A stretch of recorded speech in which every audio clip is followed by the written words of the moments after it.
They were supposed to be the law. He was supposed to be a judge. And what happened next? Nobody in that courtroom saw it coming. It was supposed to be a quick break, 10 minutes, maybe less. Judge Elias Maxwell had just finished a 3-day legal conference in Topeka, Kansas, and was headed back home to Little Rock, Arkansas. He wasn't in his robe or courtroom shoes, just a gray polo, jeans, and the kind of tired eyes only long hours and constant expectations can give you. The sun was leaning west, brushing orange light across the highway, and after nearly 4 hours on the road, he pulled off at a rest stop near Coffeyville, population barely 9,000. A few semis were parked in the lot, and one family with a minivan was finishing up lunch at a nearby picnic table. Elias parked under a tree, got out, and rolled his neck slowly. His phone buzzed in his hand, another voicemail from his clerk. He looked around, took a few steps toward the grass, and answered a call from his wife, Sarah. "Still on the road?" she asked. "Just pulled over." "Don't worry, I'm not driving while talking," he said with a slight chuckle. Needed to stretch. They spoke for a few minutes about dinner, about their son Leo's report card, about nothing in particular. He could hear birds chirping, cars humming by in the distance. That's what made it peaceful, quiet but not dead, familiar.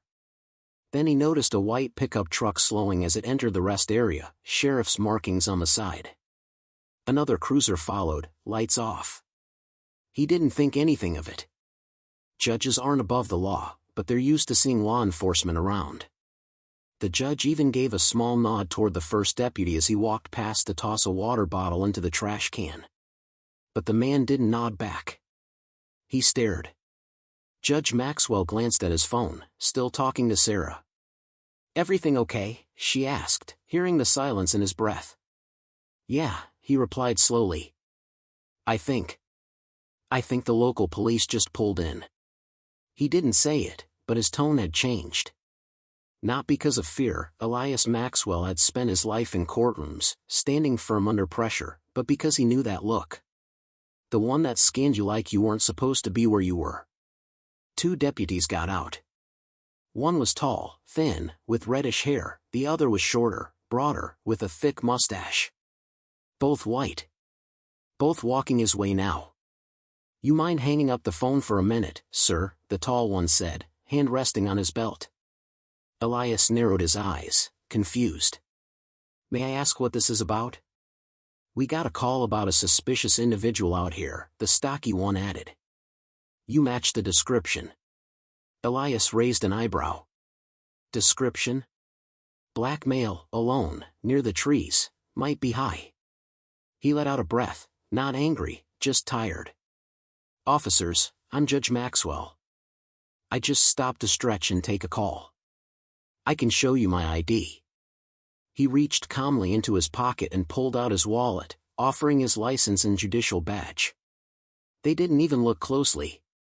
The taller deputy took a step forward. "We still need you to place your hands on the hood of the vehicle, sir." "You're detaining me?" "No, not detaining, just making sure everything checks out." "You just said I matched a vague description." "That's not reasonable suspicion," Elias replied. "You're refusing to comply?" the stocky one asked, already raising his voice. "No, I'm explaining that I know my rights. I'm a judge, not a threat, and I've done nothing wrong." But that only made them more aggressive. The moment he hesitated to move, they grabbed his arms and forced them behind his back. His phone fell to the ground mid-call. One of them picked it up, saw Sarah's name on the screen, and ended the call without a word. Elias didn't shout. He didn't fight. He stood with the kind of restraint that most people never have to learn, the kind that comes from decades of knowing that if you speak too loud, you're the problem. But as they pushed him toward the cruiser, his heart sank. Not from fear, for the first time in years, it was disgust. But this was only the beginning, because someone had been watching from the far end of the lot, a phone camera already rolling. A teenager sitting in the back seat of his mom's SUV had noticed the scene unfolding and quietly started recording. His mother, unaware, was scrolling through a food delivery app in the front seat, trying to find the nearest burger joint. In the video, Judge Maxwell is shown calmly talking, then being grabbed, handcuffed, and led to the cruiser like a shoplifter caught red-handed. No yelling, no threats, just two officers doing what they'd done before, acting like power gave them permission. In the back of the car, Elias sat stiffly, wrists still tight in the cuffs.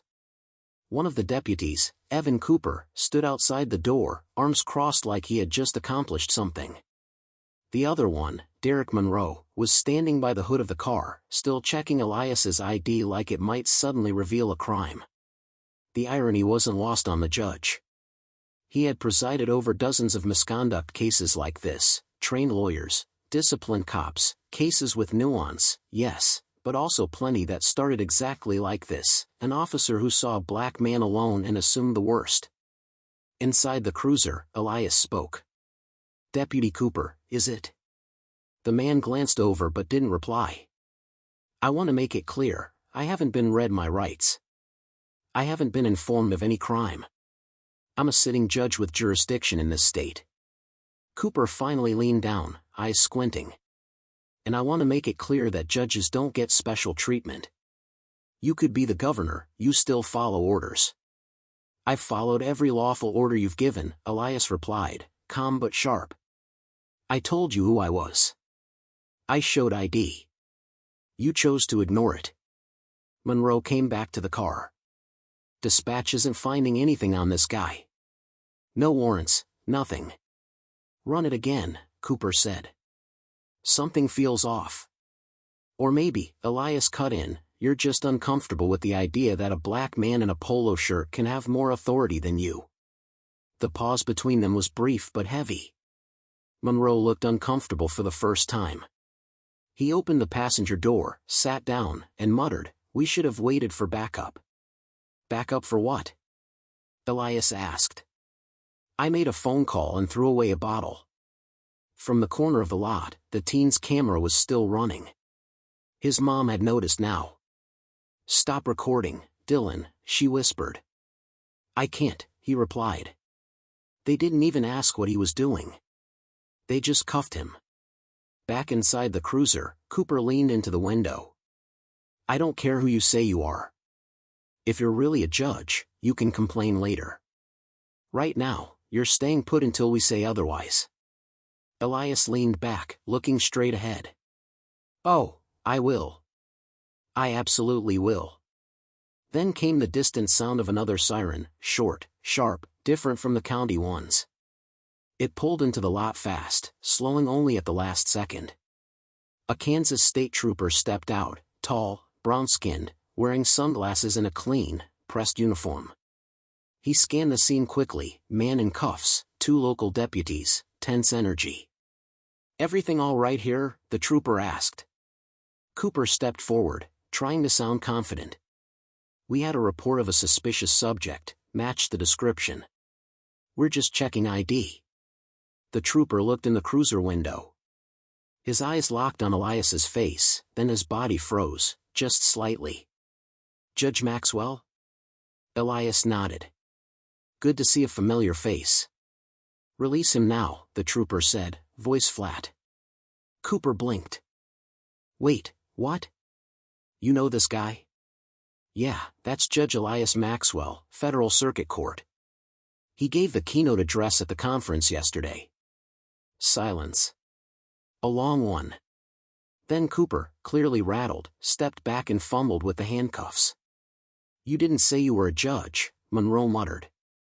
"I said it twice," Elias replied. "You just didn't want to believe it." But the real reckoning wasn't in that parking lot. It was going to come less than 24 hours later in a courtroom neither of them expected. The cuffs were finally off, but the weight of them still pressed into Judge Maxwell's skin like a slow burn. He rubbed his wrists, then looked both deputies straight in the eyes, one by one. Not with anger, not even resentment, just the sharp clarity of a man who'd seen this cycle too many times before. He didn't yell, didn't threaten. He just nodded once to the state trooper. "I'll be filing a report," he said quietly. "Of course, sir," the trooper replied, already side-eyeing the deputies with barely concealed irritation. "I'll submit a statement, too." This was way out of line. But the deputies didn't apologize. They didn't even pretend. Monroe mumbled something about just doing protocol, and Cooper had the nerve to walk away like it was all beneath him. Elias returned to his car in silence. He sat for a long minute before touching the ignition. His phone, now on the passenger seat, was buzzing non-stop, messages from Sarah, missed calls from his clerk, and a new one from a number he didn't recognize. He played the voicemail. "Hi, I think this is the man from the rest stop. My son recorded what happened. I just thought you should have a copy in case you need it. He didn't mean to be nosy, but it didn't seem right. I'll text you the video." The message ended, and within seconds, the video arrived. Judge Maxwell tapped the screen and watched himself on film, calm, polite, cuffed anyway. The camera didn't lie. He knew what this could mean, especially in an election year.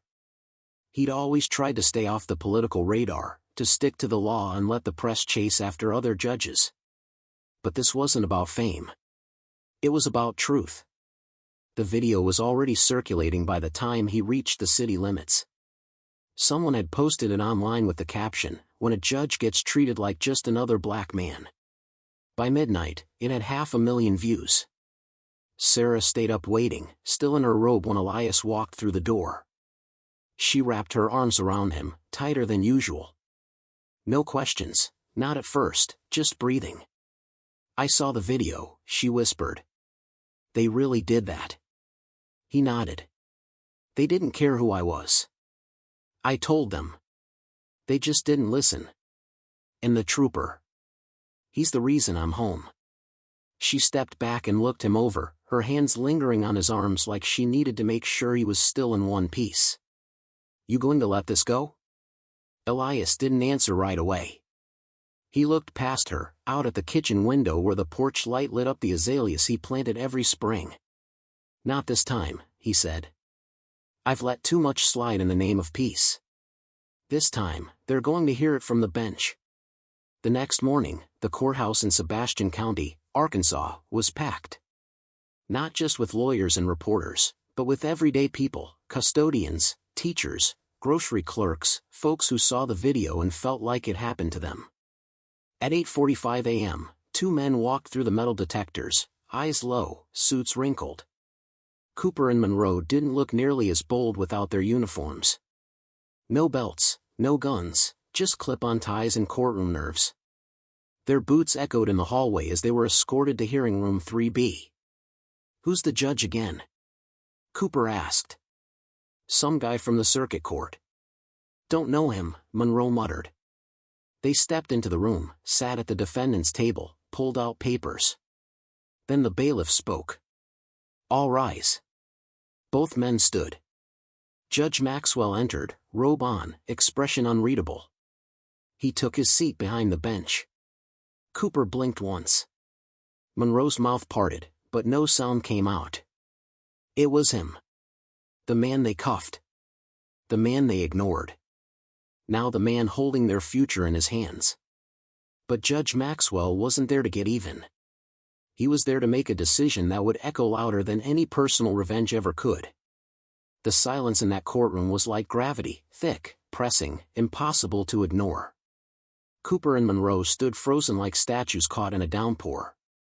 The same man they dismissed as some guy loitering was now sitting high above them, black robe draped over his shoulders, nameplate gleaming in front of him, Judge E. M. Maxwell. He adjusted his glasses and flipped through a few pages on the bench, not rushing. The room was watching him. Reporters scribbled notes. Lawyers exchanged quiet glances. He finally looked up. "Deputy Evan Cooper." "Deputy Derek Monroe," he said slowly, his voice steady but cool. "You are here today under internal review for conduct unbecoming of law enforcement officers. Is that correct?" Cooper cleared his throat. "Yes, Your Honor." "You understand these proceedings are not criminal in nature?" Elias continued. "But they are official, and your records, your roles, and possibly your badges are at stake." "Yes, sir," Monroe muttered. "I won't recuse myself," Elias said plainly, cutting through the air. "Let me say that clearly for the record. what happened yesterday does not disqualify me from hearing this case. If either of you wish to object, you are welcome to file that motion now." They didn't. They couldn't. The courtroom felt like it was holding its breath. Monroe's lawyer, a slim, middle-aged man named Elliot Pierce, stood. "Your Honor, my client recognizes your right to preside. We won't challenge your authority. We only ask for fairness." Judge Maxwell gave a small nod. "Then let's begin." He turned to the court clerk. "Play the video." The screen lit up with the footage from the rest stop, same angle, same harsh sunlight, same shame. The whole room watched as Judge Maxwell, in casual clothes, explained who he was, watched the deputies ignore it, manhandle him, cuff him, watched the moment Monroe ended the call from Elias's wife without a word, watched Cooper smirk. The playback ended. No one moved. Judge Maxwell leaned forward. "Deputies, would either of you like to offer an explanation before we move forward?" Cooper finally stood. His voice shook just a little. "We acted on a dispatch call, sir. We didn't recognize you. The situation, it escalated fast." "You didn't recognize me?" Elias asked. "Do you require recognition before treating someone with basic respect?" "No, sir." Monroe stood, too, more hesitant. "We've had issues with people in that area. Meth users, homeless guys. We made a call in the moment. We didn't mean offense." Judge Maxwell didn't flinch. "Let me explain something. I don't want an apology for not recognizing me as a judge. I want an answer for why, in your eyes, my presence and my skin were enough to justify violence." I complied. I explained myself. "You made your decision the moment you saw me." Neither man responded. The judge's voice lowered. "Do you understand how dangerous that is? How many lives have been ruined not because someone was guilty, but because an officer decided they looked off?" He let the words linger, not for drama, but because they needed to. "Public servants are held to a higher standard, and that includes both of you." Judge Maxwell didn't flinch. "Let me explain something. I don't want an apology for not recognizing me as a judge. I want an answer for why, in your eyes, my presence and my skin were enough to justify violence." I complied. I explained myself. "You made your decision the moment you saw me." Neither man responded. The judge's voice lowered. "Do you understand how dangerous that is? How many lives have been ruined not because someone was guilty, but because an officer decided they looked off?" He let the words linger, not for drama, but because they needed to. "Public servants are held to a higher standard, and that includes both of you." He tapped the gavel once. "This hearing is not over," he said. "But I suggest you take the next 15 minutes to decide if you're ready to be honest. Not just to this court, but to yourselves. We'll reconvene shortly." He stood, and the room followed. The bailiff opened the side door, and Judge Maxwell disappeared into chambers.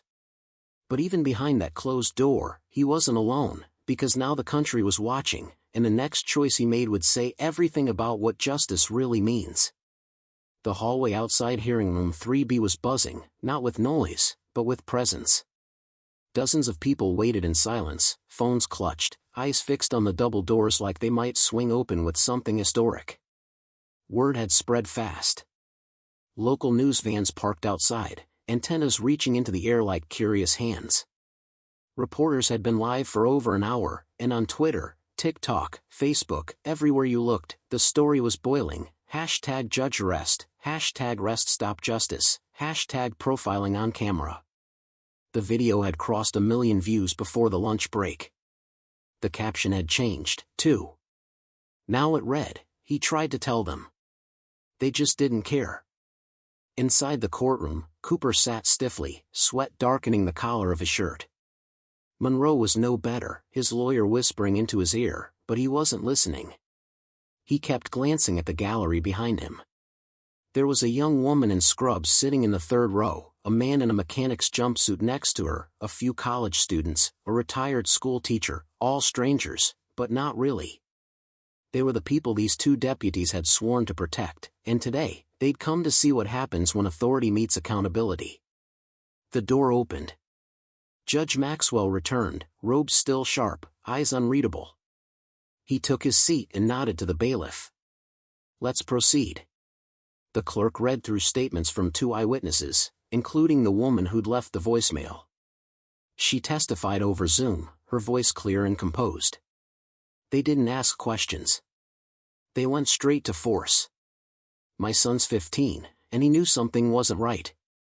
That's why he filmed it. That's the only reason the truth is out now." Then came the final video, dash cam from the state trooper's vehicle. It showed the moment he stepped out, recognized Elias, and ordered the cuffs removed. Cooper slumped in his chair. Monroe dropped his eyes to the floor. Judge Maxwell folded his hands.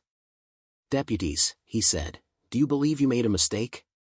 Neither spoke. "I'm not asking whether you meant harm," he continued.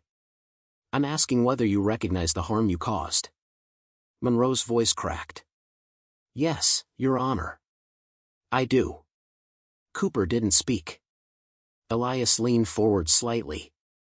"I've been in this position for 20 years, and for 20 years, I've watched officers get protected by silence, by each other, by their department, sometimes even by the courts. But justice doesn't care about your badge. It cares about the truth." He looked at each man for a long moment. "I'm recommending disciplinary action to your department, mandatory suspension, and I'm also making a formal referral to the State Attorney General's office for civil review. Whether further action is taken is no longer up to me, but I'm not letting this be buried under paperwork." The room stayed quiet, but the weight of his words was heavy. "You're both lucky that I'm sitting here in a robe," he said finally, "because if I were anyone else, just a man passing through town, this might have ended very differently." No applause, no shouting, just understanding. Sarah was in the back now, too. She met his eyes and gave the smallest nod. Not approval, not relief, just quiet support. But justice isn't finished when the gavel drops, because what happened next took the story beyond the courtroom. When court adjourned for the day, the deputies slipped out the side entrance to avoid reporters, but it was too late for shadows. Everything that needed to be seen had already been seen. By the next morning, it was all over the news, not just local stations, but national headlines, cable pundits, online blogs, podcasts. Some defended the deputies, calling it a misunderstanding. Others pointed to the video and said it was a mirror of what millions of people have been shouting for decades. It doesn't matter what you wear, how you speak, or what title you carry, some folks will only ever see a threat. But inside the courtroom, that moment, the look on Cooper's face when he saw who the judge really was, that moment had become something bigger than just 2 officers and 1 man. It had become a question: what happens when power is forced to look itself in the mirror? Judge Maxwell arrived back in chambers the following morning, early. He didn't turn on the TV. He didn't check the headlines. He just sat at his desk with a black pen and a yellow legal pad, writing by hand, something he rarely did anymore. Not his verdict, that part was done. He was writing something else, a statement. Not to the court, not to the state, to the people. A few hours later, he took the bench again. The courtroom was quieter now. No cameras allowed this time, just the people, the ones who showed up again, voluntarily. "I've had a full day to consider what happened here," he began, and not just in the legal sense. Personally. He looked out into the rows of faces, black, white, brown, young, old. There's a truth we all live with, some more than others, that sometimes no matter how much we accomplish, how we speak, how we dress, someone will still look at us and see othered. He paused. The silence felt respectful this time. "I've spent my career telling people to believe in the law, to trust it, and I still do. But I also know that trust can't be one-sided. It has to be earned every day, on every traffic stop, in every police car, with every badge." Cooper shifted in his seat, his lawyer whispered something, but he didn't react. "Justice is not about revenge. I could have easily recused myself, but I stayed because I wanted you both to hear this from someone who knows exactly what that moment felt like. His voice softened but never lost strength. It felt like being invisible, like nothing I've done or become mattered. Monroe blinked quickly, his shoulders tensed. But here's the part you probably didn't expect: I forgive you. That made Cooper's eyes twitch, just for a second. I forgive you not to make you comfortable, but to make myself whole. Because what you did doesn't define me, and it sure as hell doesn't get to weigh me down. He reached for his gavel.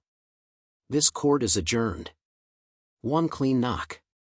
He stood and stepped down from the bench, removing his robe slowly, carefully, folding it in his arms as he walked past the table where the two deputies sat. Neither man said a word, but as the judge walked out, not with bitterness but with purpose, it left the room with a question no one dared to ask out loud: who do we become when we finally get a taste of the justice we've always preached? By Friday afternoon, the video had passed 5 million views, but Judge Maxwell hadn't posted once. No interviews, no statements beyond what he said in court. He turned down cable appearances, politely declined every morning show invitation. He wasn't chasing a moment. He was trying to survive it. At home, the porch was quiet. The phone didn't ring as much anymore. His clerk was handling most of the press. His son, Leo, stayed off social media altogether. Too many folks pretending to get it, he'd said, too many using it to score points. And maybe that's what bothered Elias the most. This wasn't a headline. It wasn't content. It was his life. It was his body in those cuffs, his voice calm but ignored. He was back in his office the next week, cases stacked up, motions to review, decisions to write. The world kept moving, but something inside had shifted, quietly, deeply. That morning, he got a knock on his door. The clerk stepped in. "You've got a visitor." "Lawyer or defendant?" Elias asked without looking up. "Neither," she said. "It's a Deputy Monroe. He's alone." He looked up, surprised. "Here?" She nodded. "Said he doesn't want anything, just to speak. Said if you say no, he'll walk away." Elias paused, thinking. Then he stood. "Send him in." Monroe entered, wearing jeans, a flannel shirt, and eyes that looked older than last week. He didn't sit. He didn't shake hands. He just stood, wringing his fingers. "I don't expect this to fix anything," he started, "and I know I've got no right to take more of your time, but I had to say something in person." Judge Maxwell said nothing, just nodded once. "I've been in law enforcement for 15 years. I thought I was a good cop. I told myself I was one of the ones who treated people right. But watching that video, hearing my own voice, I didn't even recognize the guy talking. That wasn't protecting people. That was ego. That was fear I didn't want to admit I had." His words stumbled, but he never stopped. "I don't expect forgiveness. I don't expect anyone to say I deserve a badge again. But I needed to own it, and I needed to say thank you for not using your power the way I used mine." Elias looked at him, his face still unreadable. "And Officer Cooper?" Monroe hesitated. "I don't think he's ready. I don't think he believes he did anything wrong." Elias finally stood and extended his hand. Monroe stared for a second, like he didn't trust it, but he took it. "I don't forgive you because you said sorry," the judge said. "I forgive you because I have to live with this, too, and I'm not giving that moment any more space in my mind than it deserves." Monroe nodded slowly, turned, and left the office without another word. The door closed behind him. For the first time since it all happened, Judge Maxwell sat back and allowed himself a breath, a full one. No tension in his shoulders, no eyes on him. Just a man in a chair, doing his job and choosing not to carry someone else's mistake as a weight. But this story wasn't just about a judge, a deputy, or a rest stop. It was about the country, about all the silent moments where people get tested and what they do next when no one's watching. 2 weeks later, life had mostly gone back to normal. The courthouse no longer had reporters camped outside. The video was still being shared, but it wasn't front-page news anymore. New scandals had taken its place. That's how these things work, people move on. But not everybody. A group of local high school students invited Judge Maxwell to speak at their civics class. It wasn't something he usually did, he was more comfortable behind a bench than in front of a whiteboard, but he agreed. Maybe because he knew the story didn't belong to just him anymore. Maybe because some lessons are too real for textbooks. He stood in front of 30 students in a small classroom at Fort Smith High, suit jacket on, tie slightly loosened. One of the students, a black girl sitting near the back, raised her hand. "Were you scared?" she asked. The room got quiet. He thought about it. "No," he said finally. "Not scared, just tired. Because I knew what was happening, and I knew it wasn't new." Another student, this one white, leaned forward. "But once they knew you were a judge, they stopped. Doesn't that mean the system works?" Judge Maxwell's eyes narrowed slightly. He wasn't mad, just focused. "No," he said. "It means the system worked for me. That's the problem. You shouldn't need a title or a badge to be treated like a person. I don't want special treatment. I want equal treatment." He looked around the room, searching for faces. "I've ruled on hundreds of cases. I've locked people up and I've given people second chances. I've read every law they expect you to follow, but let me tell you something you won't find in the books: the law only works when the people behind it care more about what's right than what's easy." One of the students nodded slowly, scribbling something in their notebook. "You're going to grow up in a world that tells you to keep your head down, that things are just how they are. Don't believe that. Speak up. Record it. Share it. Question it. Because silence is how injustice survives." He paused, then smiled, not for the cameras but for the kids, for the future. That moment at the rest stop didn't break me, but it reminded me that power doesn't change everything. It just reveals who you already are. And when the time comes, you have to decide, will you be the person who looks away or the one who steps forward? A slow, thoughtful silence settled in. The teacher thanked him.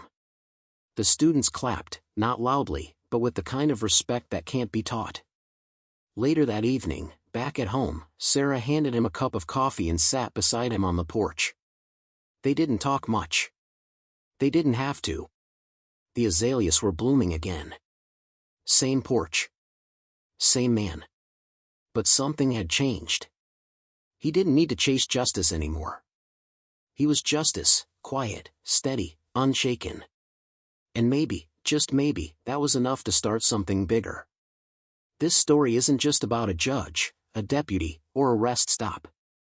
It's about all the silent moments where people get tested, and what they do next when no one's watching. Because change doesn't happen when we wait, it happens when we act. So, what kind of person will you be when no one's watching?